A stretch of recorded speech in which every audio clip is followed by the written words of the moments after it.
Guys, there's a saying you might have heard at some point in your childhood: what you see isn't always there, and what you can't see is present all around you. This saying perfectly relates to today's story. You'll have to listen very carefully, because this tale is not only terrifying but also deeply mysterious. The person who experienced this never had the strength to fully comprehend the mystery or solve it.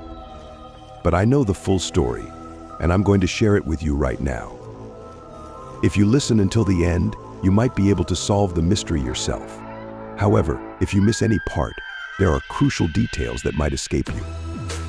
So stick around, because this story is not one to miss.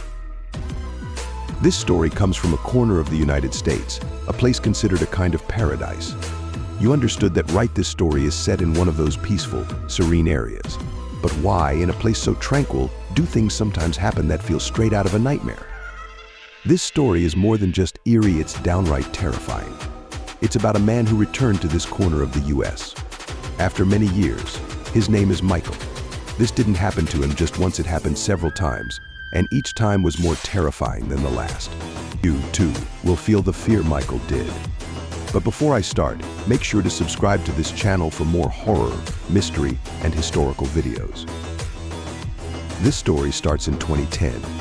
Michael, a 41-year-old man, was returning to his hometown in Oregon from New York to visit his parents. He hadn't seen them in many years, and the excitement of reuniting with them filled him with joy. Michael had left the US many years ago because of his family's financial troubles. He had completed his education in New York, and every time he thought about visiting home, something always came up. He wasn't in frequent contact with his parents either, but one day he received a call that his father's health had taken a turn for the worse. Without wasting time, Michael booked a flight to Oregon. Once he landed at Portland International Airport, he quickly rented a car and began his journey toward his childhood home in a small town in rural Oregon. It had been 20 years since he left, and as he drove, Michael noticed how much the place had changed. He wondered whether his old house would be the same, and whether his childhood friends would still be there, hanging out in the same places. As the car turned down the familiar streets, he was relieved to see that some things hadn't changed. The same small shops, the same houses. The corner store where he used to buy candy as a kid was still there, now run by the shopkeeper's son. Finally, Michael arrived at his house. He knocked on the door but got no answer. After knocking a few more times, still nothing. A few people from the neighborhood had gathered to watch people who recognized Michael as the boy who had left after a fight with his parents 2 decades ago. Feeling uncomfortable under their stares, he decided to come back later. But just as he was about to turn around, the door creaked open by itself. Thinking it was just the wind, Michael walked in, carrying his luggage.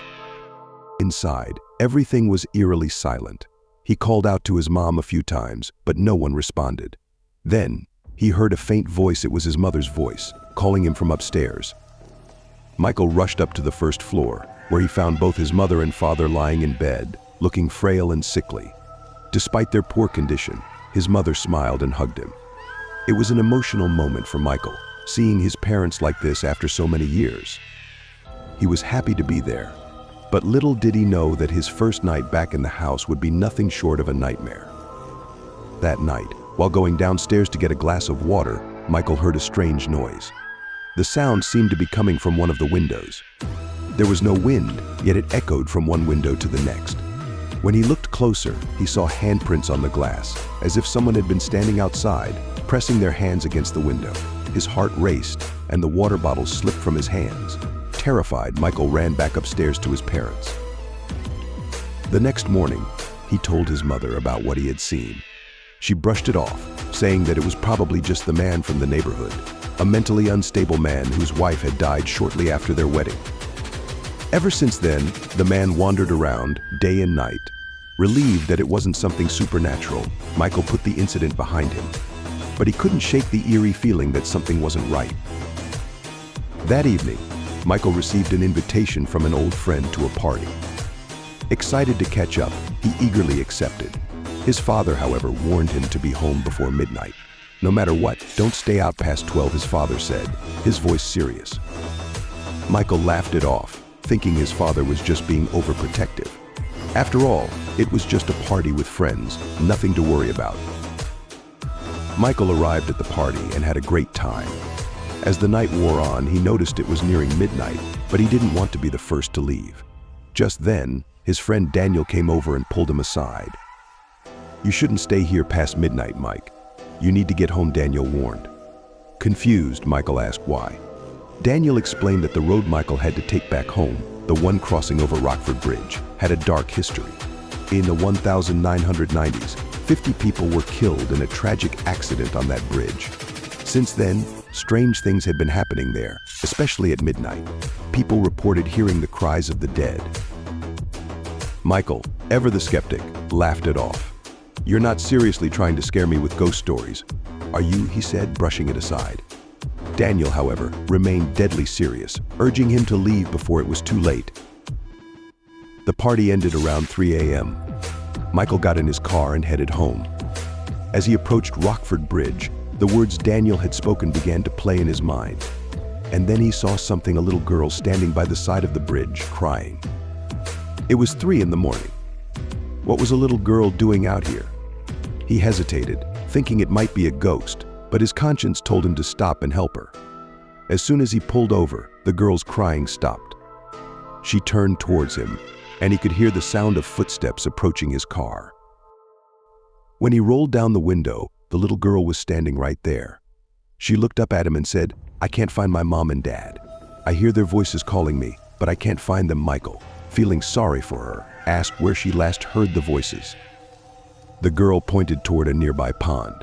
Together they walked to the pond, and what Michael saw next would haunt him forever: 2 bodies floating in the water. Panicking, Michael was about to jump into the water when the girl grabbed his hand.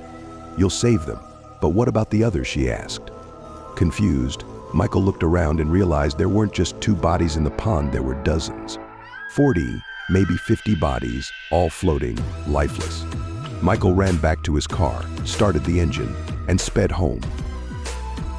When he finally arrived, he pounded on the door, but no one answered. Cold, shivering, and terrified, he saw a figure approaching from the darkness. It was the man from the neighborhood, the one his mother had mentioned. But instead of walking past, the man went up to the windows and started peeping inside. Michael, filled with anger and fear, confronted the man. "Why do you keep doing this? Why do you keep peeping into my house?" The man looked at him gravely and said, "Which parents are you talking about?" Stunned, Michael listened as the man explained that his parents had died 20 years ago in a protest gone wrong. Ever since then, Michael had been seen talking to himself, knocking on doors, and acting like his parents were still alive. The man had been keeping an eye on him, concerned for his mental state. In disbelief, Michael ran back into the house. Everything he had seen, everything he had experienced, the voices, the handprints, the figures, it all started to make sense. The people he had been interacting with weren't his parents. They were ghosts. He had been living in an empty house, haunted by the memories of those he had lost. Michael left Oregon soon after, returning to New York, but the memory of that place, of Rockford Bridge, still haunts him to this day. Even now, in 2024, people say that strange things continue to happen on that bridge. Some say that the souls of those who died there still wander, searching for someone to help them fulfill their unfinished business. If you ever find yourself in a place with a tragic history, be cautious. Sometimes the past refuses to let go.